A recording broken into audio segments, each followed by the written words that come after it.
Satu orang yakni Direktur Utama PT Teradron Indonesia, Michael Wisnuwardana ditetapkan sebagai tersangka di kasus kebakaran kantor Teradron Indonesia. Polisi juga menyebut adanya unsur kesengajaan yang dilakukan Michael Wisnuwardana hingga menyebabkan peristiwa kebakaran yang menewaskan 22 orang. Soal ini kita bahas bersama pengamat hukum pidana Abdul Fikar Hajar. Selamat petang Pak Fikar. Selamat petang Mbak Cindy. Pak Fikar, kan ini ada 3 pasal yang disangkakan, 2 kelalaian, satunya kesengajaan. Ya. Kalau Anda melihat menarik Oke. konteksnya ke kasus ini, tepatkah pasal 187, pasal kesengajaan itu ditetapkan? Nah, apa tepat atau tidak tepat itu harus dilihat faktanya sebenarnya. Nah, faktanya atau kenyataannya bahwa ada kesengajaan menaruh barang yang potensial atau mudah terbakar pada tempat yang diperkirakan juga akan menimbulkan kebakaran. Itu ya kesengajaannya sebenarnya meletakkan barang yang potensial terbakar gitu. Nah, sedangkan di dalam hukum pidana itu sengaja itu dimaksudkan sebagai ya, akibatnya dikehendaki gitu ya. Sengaja menghendaki terjadinya satu akibat gitu. Itu pengertian sengaja di dalam hukum pidana gitu. Nah, persoalannya adalah apakah fakta seperti itu bisa ditafsirkan sebagai sengaja memang untuk menimbulkan kebakaran ya, atau memang karena kelalaiannya gitu. Sudah tahu itu barang yang potensial terbakar tapi ditaruh di sana, umpamanya ditaruh di tempat yang perlindungannya kurang atau pencegahannya kurang umpamanya. Nah, itu yang jadi soal di situ. Jadi kalau polisi atau penegak hukum menerapkan pasal itu, menurut saya boleh-boleh saja gitu ya. Tinggal nanti perdebatan tafsirnya, tafsir atas faktanya itu nanti di pengadilan gitu. Tetapi yang pasti kealpaan itu harus ya, kealpaan itu menjadi sesuatu yang sangat mudah dibuktikan ya, karena kealpaannya menaruh barang sesuatu yang potensial terbakar yang kemudian menimbulkan kebakaran dan menimbulkan kematian orang umpamanya. Nah, itu sudah pasti gitu. Kalau menurut saya itu bisa dibuktikan dengan fakta-fakta yang ada gitu. Tetapi apakah itu perbuatan itu kealpaan atau kesengajaan gitu ya, kelalaian atau kesengajaan gitu. Kalau kelalaian kan dalam pidana itu tidak menghendaki tidak sengaja menghendaki akibat dari satu tindakan. Begitu Mbak. Jadi polisi boleh-boleh saja menerapkan itu, tapi dia harus bisa membuktikan bahwa unsur sengajanya itu memang bisa dibuktikan di sengaja membakar loh. Oke. Ya, karena kan pasalnya itu pasal kebakaran ya, pasal menimbulkan kebakaran gitu. Oke, pasal 187 KUHP dengan sengaja menimbulkan kebakaran dan ledakan. Nah, berarti Pak Fikar, dalam pembuktiannya nanti, seberapa kuat tapi pasal unsur kesengajaan ini akan bisa dibuktikan? Atau bagaimana nanti pembuktiannya? Iya, saya kira ya polisi harus atau penegak hukum harus membuktikan bahwa kesengajaan itu adalah dimaksudkan sebagai kesengajaan membakar umpamanya.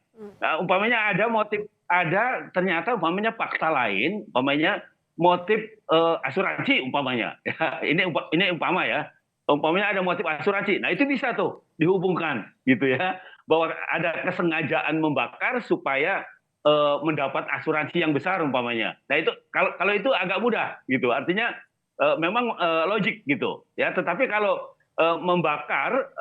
terbakar bukan karena motif tertentu gitu ya, tetapi kemudian menimbulkan kebakaran gitu. Nah, sebenarnya menurut saya faktanya sendiri itu kealpaan, kelalaian gitu ya. Tapi boleh saja kalau menurut saya karena pengetahuannya tentang potensi barang itu akan meledak atau akan terbakar, itu kemudian ditarik tafsir bahwa itu sengaja menimbulkan kebakaran. Begitu Mbak. Pak Fikar, tapi ini kan 22 orang meninggal dunia. Kalau selain Dirut, siapa lagi yang harus dimintai pertanggungjawaban oleh polisi? Nah, saya kira selain Dirut, kan kalau di dalam korporasi itu puncaknya adalah puncak perintah itu adalah Dirut ya. Dirut itu di samping ada direktur-direktur yang lain. saya kira apa namanya mestinya ada aparat lain. Dalam hal ini umpamanya dalam korporasi ada yang namanya komisaris. Komisaris itu pengawas gitu ya.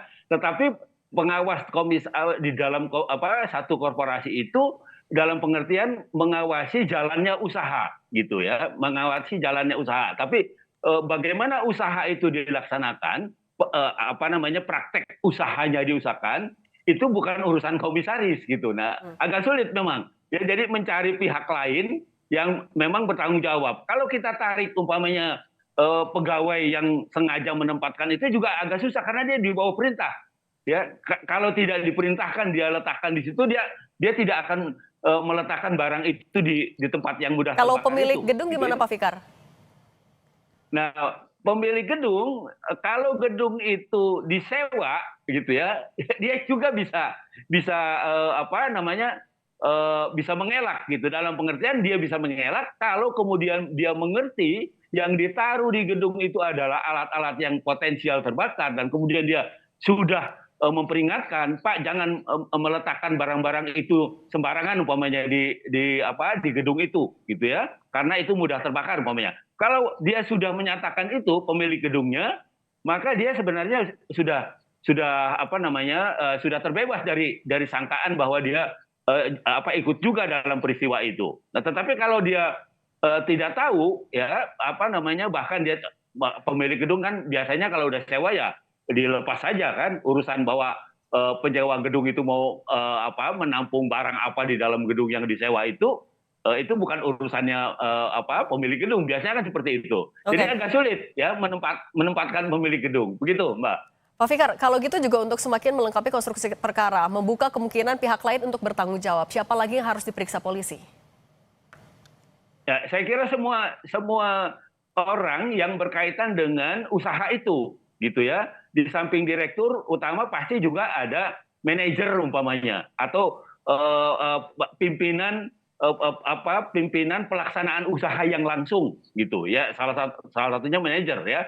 Manajer produksi, manajer penjualan, atau ada banyak manajer biasanya di bawahnya. Nah itu saya kira juga ikut bertanggung jawab. Karena apa? Karena dia juga sebenarnya mengetahui kondisi itu, tetapi dia tidak melakukan pengawasan terhadap atasannya, atau dia tidak melakukan keberatan atau apapun namanya. Ya, yang intinya adalah bahwa ini nggak boleh diletakkan di sini. Nah itu orang-orang itu juga bertanggung jawab tuh. Jadi kalau dia tidak pernah menegur atasannya gitu ya atau memberitahukan atasannya dalam hal ini direktur utama itu tadi ya, maka dia juga bisa terseret gitu. Artinya dia mengetahui bahwa barang itu potensial menimbulkan kebakaran tapi dia juga mendiamkan gitu. Dia juga seolah-olah mengerjakan saja menyetujui. Nah, jadi menurut saya para manajer itu. Tapi kalau para pekerja yang langsung mengerjakan itu agak sulit karena dia di bawah perintah. Ya, artinya kalau dia tidak meletakkan tugas lapangan ya Pak Fikar. Nah, Pak Fikar, kalau juga melihat konteksnya bahwa tersangka tahu penyimpanan baterai ini berbahaya, ada SOP-nya tapi tidak dilakukan. Kemudian gedungnya juga tidak ada jalur evakuasi. Pasalnya yang sudah ditetapkan kelalaian dan kesengajaan itu cukup atau ada pasal lain yang sebenarnya bisa juga ditetapkan sebagai pertanggungjawaban? Iya, 187, 188 itu kan sengaja atau lalai menimbulkan kebakaran gitu ya. Walaupun di dalamnya ada yang mengakibatkan kematian gitu. Tetapi sebenarnya ada pasal lain. Pasal lain karena kelalaian mengakibatkan kematian orang lain 359 umpamanya. Itu ada juga gitu ya. Bisa juga itu pasal itu diterapkan. Tetapi yang memang yang paling pas itu tadi 187 dan 188. 187 itu kesengajaan, 188 itu kealpaan. Kealpaan yang menimbulkan kebakaran, yang menimbulkan kematian. Begitu, Mbak. Oke. Pak Abdul Fikar Hajar, pakar hukum pidana, terima kasih sudah berbagi bersama kami. Semoga sehat selalu, Pak. Oke, sama-sama, Mbak. Saudara, polisi menetapkan 2 tersangka kasus penipuan berkedok wedding organizer Ayu Puspita. Polisi mengatakan ada 207 aduan. Kerugian korban mencapai 11,5 miliar rupiah.